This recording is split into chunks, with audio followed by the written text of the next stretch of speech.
खुदावंद यीशु मसीह के दोबारा वापस आने या उनके साथ आसमान पर उठाए जाने के लिए दो ज़रूरी बातें जिन्हें कि आज मसीह बहन भाई बहुत ज़्यादा इग्नोर करते हैं।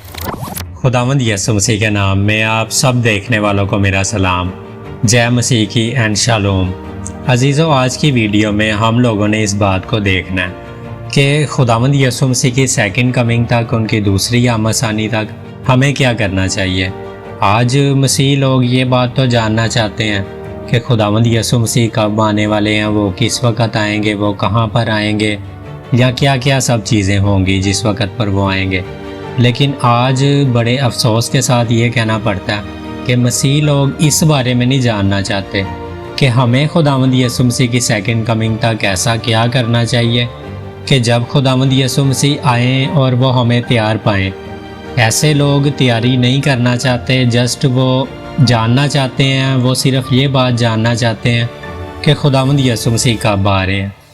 और मैं ऐसा सोचता हूँ कि वो लोग जस्ट इन्फॉर्मेशन कलेक्ट करना चाहते हैं, मतलब कि कौन सा यूट्यूबर या कौन सा पास्टर क्या बात करता है यीशु मसीह की सेकंड कमिंग के बारे में, क्या सब चीज़ें होंगी जब खुदावंद यीशु मसीह आएंगे।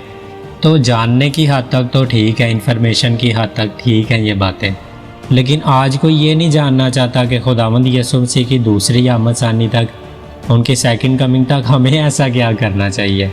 तो आज की वीडियो में मैं आपको ऐसी दो चीज़ें बताऊंगा। बताने को तो बहुत सी चीज़ें हैं, लेकिन आज की वीडियो में मैं आपको ऐसी दो बातें बताऊंगा जो कि आप सबको खुदावंद यीशु मसीह की सेकंड कमिंग तक, उनके दोबारा वापस आने तक तैयार रहने में बहुत मदद करेंगी। क्योंकि मेरा इस चैनल को खोलने का ये मकसद है कि आप सबको तालीम दी जाए, आप सबको सिखाया जाए, ताकि आप लोग खुद खुदावंद के पाक कलाम से सीखें, इसको पढ़ें, ना कि आप यूट्यूबर्स की बातों को सुने कि कौन क्या कहता है। मैं अपनी भी गारंटी नहीं देता, लेकिन मैं इस बात की गारंटी आपको ज़रूर देता हूँ कि आप इस चैनल के ऊपर बाइबल की असल तालीम को सीखेंगे। क्योंकि मैं इन वीडियोस को बहुत मेहनत से बनाता हूँ, खुदावंद के पाक कलाम में से बहुत सी रिसर्च करता हूँ। मेरा कोई डेली वीडियो डालने वाला चक्कर नहीं है कि मैं कोई भी टॉपिक पकड़ के उस पर वीडियो बना दूँ। मेरा ये मकसद है कि मसीह बहन भाइयों को तैयार किया जाए, उनको सिखाया जाए, ताकि वो खुद इन बातों को जाने वो, और खुदावंद यीशु मसीह के आने से पहले हमें ऐसा क्या करना चाहिए कि खुदावंद यीशु मसीह जब आएँ तो वो हमें तैयार पाएँ। तो आइए आज की इस वीडियो में दो ऐसी बातों को सीखते हैं जो कि हमें खुदावंद यीशु मसीह की सेकंड कमिंग तक करते रहना चाहिए, और ये हम सब का फ़र्ज़ भी बनता है कि हम खुदावंद यीशु मसीह की दूसरी आमद के बारे में कुछ तैयारी भी करें। हम लोग ये तैयारी कैसे कर सकते हैं, हर वक्त कैसे तैयार रह सकते हैं कि जब खुदावंद यीशु मसीह आए तो वह हमें तैयार पाएँ। आइए जानते हैं आज की वीडियो में।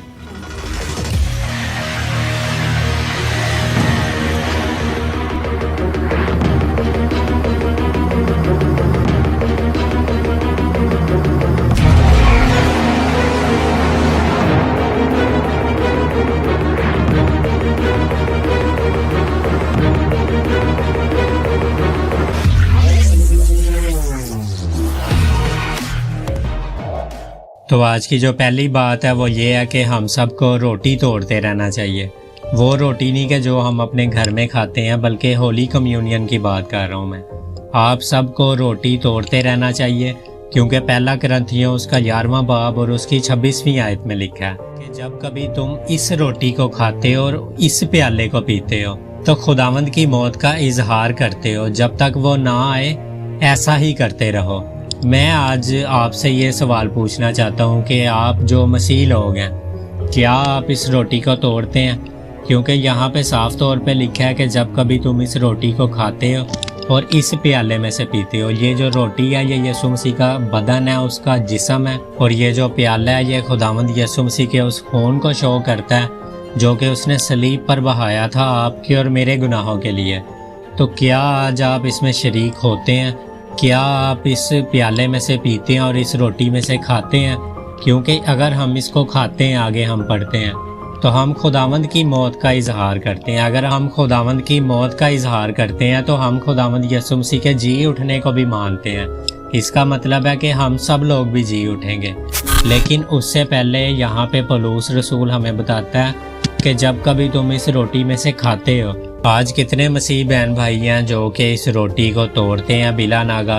अजीज़ों, ये रोटी तोड़ना हमारे लिए बहुत ज़्यादा लाजिम है, हमें ये करना चाहिए, क्योंकि हम लोग देखते हैं कि तमाम ईमानदार थे जो मुक़द्दसीन थे, यसु मसीह के शागिर्द थे, उनके चेले थे, वो हफ्ते के पहले दिन यानी पहले रोज़ रोटी तोड़ने के लिए जमा होते थे। और हम लोग ये भी बात जानते हैं कि ये रस्म खुदावंद यसु मसीह की जो है मुकर्रर करदा रस्म है, जिसके बारे में अमाल की किताब book of acts chapter number 20 और वर्स नंबर 7 में हम लोग पढ़ते हैं। और इस रोटी तोड़ने के ज़रिए हम खुदावंद यसु मसीह की मौत को याद करते हैं। तो आइए जानते हैं कि इस रोटी को हमें कब तक तोड़ते रहना चाहिए, हमें मतलब ये होली कम्युनियन कब तक खानी चाहिए, क्या 1 साल तक या क्या 2 साल तक। लिखा है जब तक वो ना आए, यानी कि खुदावंद यसु जब वो कलीसिया को लेने के लिए आएंगे। तो फिर क्या वजह है कि बहुत से मुक़द्दसीन इसको ज़रूरी ही नहीं समझते या कई हफ्ते रोटी नहीं तोड़ते या तोड़ना ही छोड़ देते हैं और ये समझते हैं कि इससे क्या फ़र्क पड़ता है। मेरे अजीज़ भाइयों और बहनों, बिला नागा हर हफ्ते रोटी तोड़ा करें और अपने आसमान पर उठाए जाने के दिन तक तोड़ते रहें, क्योंकि ये रस्म खुदावंद यसु मसीह की मुकर्रर करदा रस्म है और आज हमें इसको नज़रअंदाज नहीं करना चाहिए, क्योंकि अगर हम खुदावंद यसु मसीह के मसलूब होने का, उसकी मौत का इजहार करते हैं इस प्याले में से पीकर और इस रोटी में से खाकर, तो फिर हम उसके साथ जी उठने का भी इजहार करते हैं, यानी उस पर ईमान रखते हैं। तो अगर आप इसको खा ही नहीं रहे तो कैसे जी उठेंगे अगर मर गए उसके आने से पहले, और अगर जी रहे हैं तो कैसे आपके जिस्म बदलेंगे। जब खुदावंद यसु मसीह अपनी कलीसिया को लेने के लिए आएंगे तो हम लोग देखते हैं कि पहले कलीसिया के बदन जो हैं वो उन्हें रूहानी बॉडीज़ मिलेंगी, जिसके बारे में हम लोग रैप्चर की वीडियो में काफ़ी डिस्कस कर चुके हैं। तो ये रोटी तोड़ना आज हर मसीह बहन भाई के लिए लाजिम है अगर वो उठाया जाना चाहता है तो।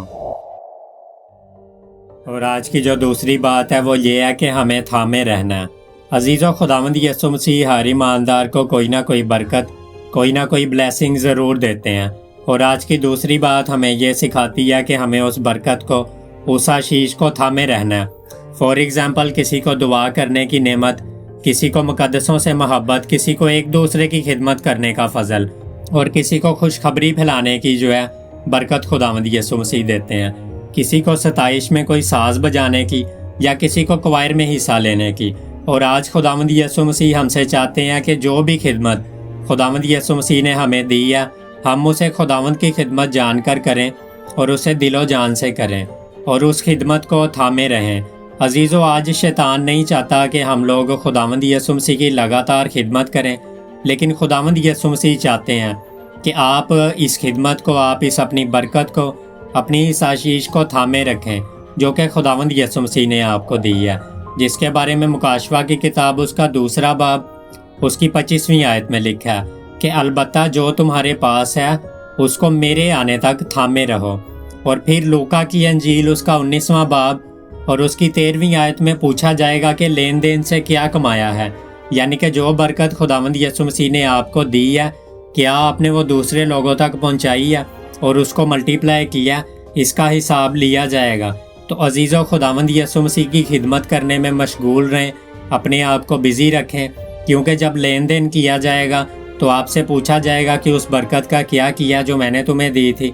और मुकाशवा की किताब उसका 3 बाब और उसकी 11वीं आयत में इसी बात को दोहराया गया कि मैं जल्द आने वाला हूँ और जो कुछ तेरे पास है उसे थामे रहो ताकि कोई तेरा ताज छीन ना ले। हम लोग देखते हैं कि इस वर्ष में भी खुदावंद यसु मसीह हमें वार्निंग देते हुए नज़र आते हैं कि मैं जल्द आने वाला हूँ और ऐसा ना हो कि कोई तेरा ताज छीन ले, क्योंकि शैतान आज हमसे हमारा ये ताज, हमारी ये बरकत छीन लेना चाहता है। और हमें यह बात याद रखनी है कि खुदावंद यसु मसीह अजर साथ लाएंगे, जिसके बारे में मुकाशवा की किताब 22वां बाब उसकी 12वीं आयत में लिखा है, और ये अजर हमें आखिरी दिन मिलेगा। तो इस अजर को हासिल करने के लिए आपको ज़रूरी है कि आप इस खिदमत को, आप इस बरकत को इस्तेमाल करें और कलीसिया की तरक्की का सबब बने। May God bless you all. If you found this video informative, then like and share this video. You can also subscribe my YouTube channel for our latest videos. On this YouTube channel, we upload Bible-based videos. Thank you for watching.